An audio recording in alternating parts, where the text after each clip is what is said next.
Всех, кто меня видит и слышит в Абхазии, поздравляю с новолетием.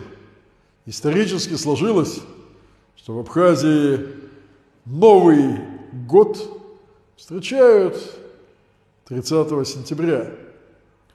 Моя юность прошла в Абхазии, Агудзера, Сухумский физико-технический институт имени Векова, улица Курчатова, покойный Зураб Георгиевич Салуквадзе, царство небесное, вечная память.